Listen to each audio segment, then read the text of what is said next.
നമസ്കാരം. Exalogic CMRL ഇടപാടിലെ SFIO കുറ്റപത്രത്തിൽ 11ാം പ്രതിയാക്കിയതിന് പിന്നാലെ മുഖ്യമന്ത്രിയുടെ മകൾ വീണ വിജയന് കുരുക്കുമായി ഇഡിയും പിടിമുറുക്കുകയാണ്. വീണയ്ക്കെതിരെ കള്ളപ്പണ കേസെടുക്കാൻ എൻഫോഴ്സ്മെന്റ് ഡയറക്ടറേറ്റ് തയ്യാറെടുക്കുന്നതായി ദ ഇന്ത്യൻ എക്സ്പ്രസ് റിപ്പോർട്ട് ചെയ്തു. എക്സാലോജിക് CMRL ഇടപാടിലെ SFIO കുറ്റപത്രത്തിൽ ആകെ 13 പ്രതികളാണ് ഉള്ളത്. CMRL MD ശശിധരൻ കർത്തിയാണ് 1ാം പ്രതി. CMRLും എക്സാലോജിക്കും ഉൾപ്പെടെ 5 കമ്പനികൾ പ്രതികളാണ് എന്ന് കുറ്റപത്രത്തിൽ പറയുന്നു. SFIO കുറ്റപത്രത്തിൽ 114 രേഖകളും 72 സാക്ഷികളും ഉൾപ്പെടുന്നുണ്ട്. CMRL, എക്സാലോജിക്, നിപുണ ഇന്റർനാഷണൽ, സാസ്റ്റ ഇന്ത്യ, എംപവർ ഇന്ത്യ എന്നീ 5 കമ്പനികളായാണ് SFIO പ്രതി ചേർത്തത്. അതേസമയം CMRLന്റെ ഹർജി ഡൽഹി ഹൈക്കോടതി ആദ്യ ബെഞ്ചിലേക്ക് കൈമാറി. ജസ്റ്റിസ് ഗിരീഷ് കാത്പാലിയ അധ്യക്ഷനായ സിംഗിൾ ബെഞ്ചിന്റേതാണ് നീക്കം. 2018-2019 കൊച്ചിൻ മിനറൽസ് ആൻഡ് റൂട്ടെയിൽ ലിമിറ്റഡിൽ നിന്ന് സേവനങ്ങളൊന്നും കൈമാറാതെ തന്നെ എക്സാലോജിക് സൊല്യൂഷൻസ് 1,72,00,000 രൂപ അനധികൃതമായി വാങ്ങിയെന്നായിരുന്നു കേസ്.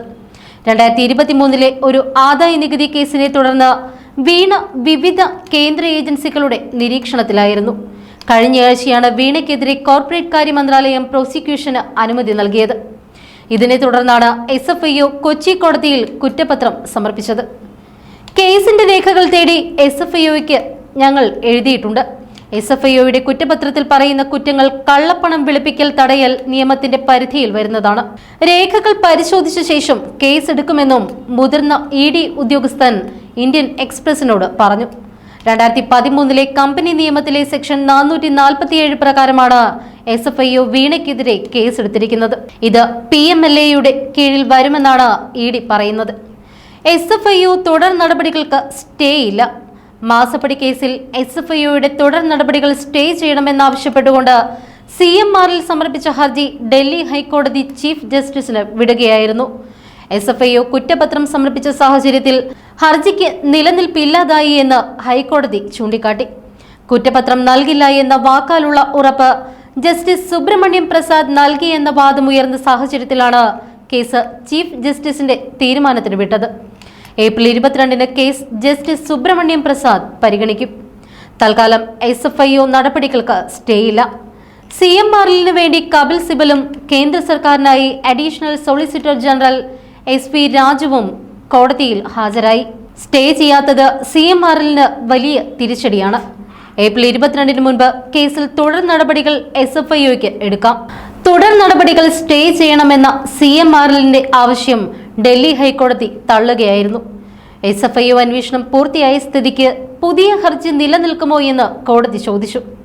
അതേസമയം കേസിൽ ED കടന്നു വരികയാണ് എന്നും ഇത് ഗുരുതരമായ പ്രത്യാഘാതമുണ്ടാക്കുമെന്നും CMRLന് വേണ്ടി ഹാജരായ കപിൽ സിബൽ വാദിച്ചു. കുറെ കാലമായി ഹൈക്കോടതിയുടെ പരിഗണനയിലുള്ളതാണ് ഈ കേസ്. ആദ്യം കേസ് പരിഗണിച്ചത് ജസ്റ്റിസ് നവീൻ ചവ്ലയായിരുന്നു. പിന്നീട് ജസ്റ്റിസ് സുബ്രഹ്മണ്യൻ പ്രസാദ്, പിന്നാലെ ജസ്റ്റിസ് CD സിംഗ്, ഇപ്പോൾ ജസ്റ്റിസ് ഗിരീഷ് കപ്താലിയയുമാണ് കേസ് പരിഗണിച്ചത്. അത് വീണ്ടും ജസ്റ്റിസ് സുബ്രഹ്മണ്യം പ്രസാദിന്റെ ബെഞ്ചിലേക്ക് മാറി. അന്വേഷണ റിപ്പോർട്ട് കേന്ദ്ര സർക്കാരിന് മുൻപാകെ അനുമതിക്കായി സമർപ്പിച്ചിട്ടുണ്ടോ എന്ന് വ്യക്തമാക്കണമെന്നും കോടതി അനുവാദമില്ലാതെ തുടർ നടപടികൾ പാടില്ല എന്ന് ഉത്തരവിടണമെന്നുമാണ് CMRL ആവശ്യപ്പെട്ടത്. കോടതിയുടെ വാക്കാലുള്ള നിർദ്ദേശം മറികടന്നുകൊണ്ട് അന്വേഷണ റിപ്പോർട്ടിന്റെ വിവരങ്ങൾ മാധ്യമങ്ങൾക്ക് നൽകിയ ഉദ്യോഗസ്ഥർക്കെതിരെ അന്വേഷണം വേണമെന്നും ഹർജി അടിയന്തരമായി പരിഗണിക്കണമെന്നുമാണ് ആവശ്യം. എന്നാൽ ചീഫ് ജസ്റ്റിസിന് കേസ് വിട്ടതോടുകൂടി കേസ് നടപടികൾ ഇനിയും നീളുമെന്നാണ് വ്യക്തമാകുന്നത്. സ്റ്റേ അനുവദിക്കാത്തതോടെ SFIO തുടർ നടപടികളുമായി മുന്നോട്ടു പോകും. കുറ്റപത്രം കൊച്ചി കോടതി അംഗീകരിച്ചാൽ EDയും കേസിലേക്ക് വരും. മാസപ്പടി കേസിൽ മുഖ്യമന്ത്രി പിണറായി വിജയന്റെ മകൾ വീണയ്ക്കെതിരെ EDയും കേസെടുക്കുമെന്ന് റിപ്പോർട്ടുണ്ട്. ED SFIOയോട് രേഖകൾ ആവശ്യപ്പെട്ടുവെന്നാണ് റിപ്പോർട്ടുകൾ. കള്ളപ്പണം തടയുന്നതിനുള്ള നിയമത്തിന്റെ പരിധിയിൽ കേസ് വരുമെന്നാണ് EDയുടെ നിരീക്ഷണം.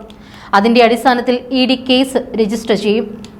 SFIOയുടെ രേഖകൾ കിട്ടിയ ശേഷമായിരിക്കും മറ്റ് നടപടികളിലേക്ക് കടക്കുക. നേരത്തെ മാസപ്പടി കേസിൽ CMRL KSIDC ഉദ്യോഗസ്ഥരെ വിളിച്ചു വരുത്തി ED ചോദ്യം ചെയ്തിരുന്നു.